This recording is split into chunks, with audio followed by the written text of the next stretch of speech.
Konflik antara Israel dan Hamas akhirnya berakhir dengan kesepakatan gencatan senjata yang masih rapuh. Kesepakatan ini yang dicapai pada tanggal 15 Januari 2025 menandai momen penting dalam sejarah panjang dan penuh gejolak konflik Israel-Palestina. Meskipun mengakhiri kekerasan langsung, gencatan senjata ini meninggalkan banyak masalah mendasar yang belum terselesaikan. Jalan ke depan membutuhkan navigasi yang hati-hati dan komitmen untuk berdialog dan berdamai dari kedua belah pihak.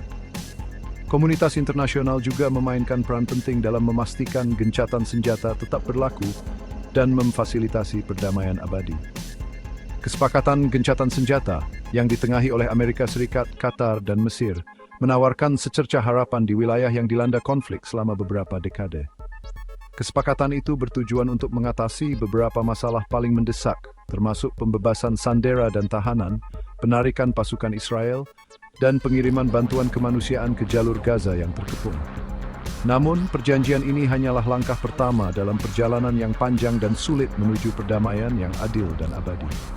Konflik baru-baru ini berdampak buruk bagi kedua belah pihak, mengakibatkan banyaknya korban jiwa dan kerusakan yang meluas.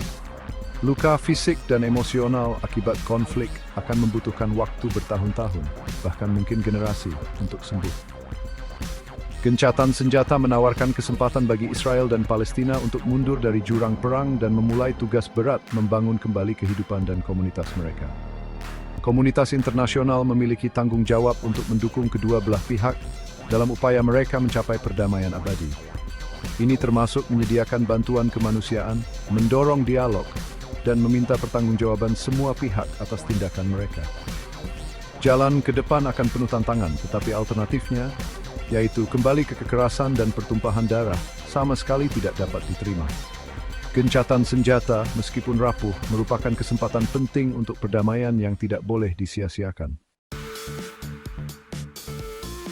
Kesepakatan gencatan senjata disusun dalam 3 fase, yang masing-masing dirancang untuk membangun kepercayaan dan membuka jalan bagi penyelesaian yang lebih permanen. Fase pertama, yang akan berlangsung selama 6 minggu, berfokus pada krisis kemanusiaan langsung di Gaza.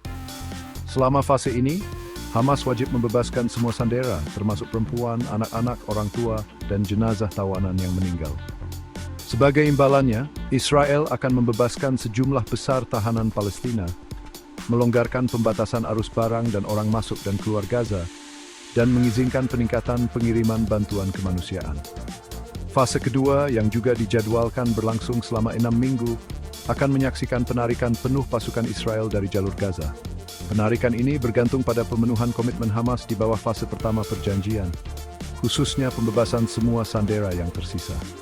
Keberhasilan fase ini bergantung pada kemampuan kedua belah pihak untuk mengatasi ketidakpercayaan yang mengakar dan menunjukkan komitmen yang tulus untuk deeskalasi. Fase ketiga dan terakhir dari perjanjian gencatan senjata akan fokus pada rekonstruksi dan rehabilitasi jangka panjang Gaza. Fase ini akan membutuhkan dukungan internasional yang signifikan, baik finansial maupun teknis, untuk membangun kembali infrastruktur penting, merevitalisasi ekonomi, dan mengatasi kebutuhan kemanusiaan rakyat Palestina di Gaza. Keberhasilan fase ini akan bergantung pada upaya bersama oleh komunitas internasional untuk menyediakan sumber daya dan dukungan yang diperlukan untuk menciptakan masa depan yang layak dan berkelanjutan bagi Gaza. Pendekatan bertahap terhadap perjanjian gencatan senjata dirancang untuk mengurangi risiko dan membangun kepercayaan antara kedua belah pihak. Namun, itu bukannya tanpa tantangan. Perjanjian tersebut sangat bergantung pada kesediaan kedua belah pihak untuk mematuhi komitmen mereka dan untuk menahan diri dari tindakan yang dapat membahayakan perdamaian yang rapuh. Komunitas internasional perlu memainkan peran aktif dalam memantau implementasi perjanjian dan memberikan dukungan untuk memastikan keberhasilannya. Kesepakatan gencatan senjata menghadapi tantangan politik yang signifikan, baik di Israel maupun di wilayah Palestina.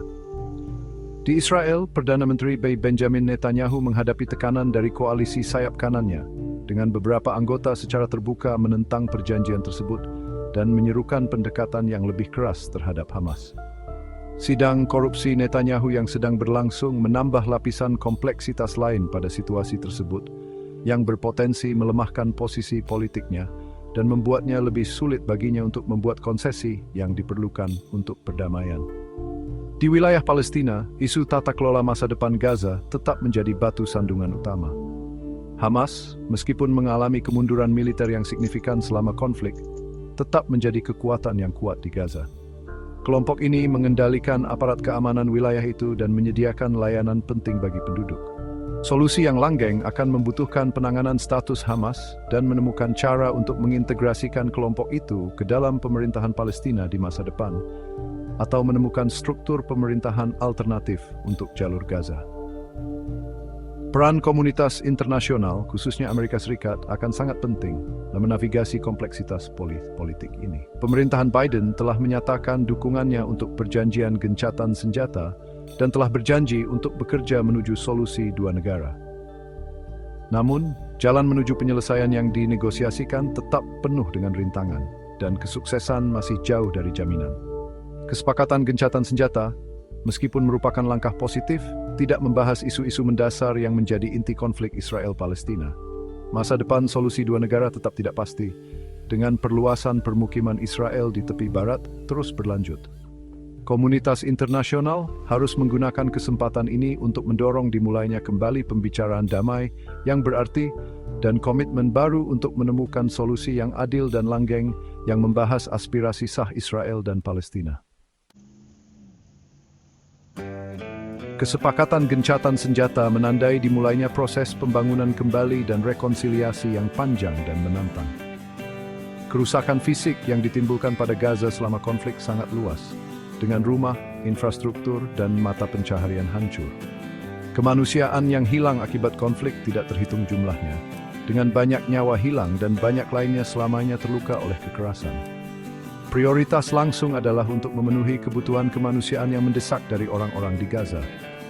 Ini akan membutuhkan upaya internasional yang terkoordinasi untuk menyediakan makanan, air, tempat tinggal, perawatan medis, dan layanan penting lainnya. Rekonstruksi infrastruktur Gaza akan menjadi usaha yang panjang dan mahal, membutuhkan investasi dan keahlian yang signifikan. Di luar kebutuhan mendesak untuk membangun kembali, ada kebutuhan mendesak untuk mengatasi akar penyebab konflik dan untuk menciptakan kondisi untuk perdamaian yang adil dan abadi. Ini akan membutuhkan kedua belah pihak untuk terlibat dalam percakapan yang sulit, untuk menghadapi kenyataan pahit, dan untuk membuat kompromi. Komunitas internasional memiliki peran penting untuk dimainkan dalam mendukung proses ini. Ini termasuk memberikan bantuan keuangan dan teknis, memfasilitasi dialog, dan meminta pertanggungjawaban kedua belah pihak atas komitmen mereka. Ini juga berarti menangani isu-isu mendasar yang memicu konflik, seperti pendudukan, permukiman, dan penolakan terhadap hak-hak Palestina. Jalan ke depan akan panjang dan sulit, akan ada kemunduran dan tantangan di sepanjang jalan. Tetapi pengejaran perdamaian adalah keharusan moral dan satu-satunya jalan menuju masa depan di mana Israel dan Palestina dapat hidup dalam keamanan, martabat, dan kebebasan.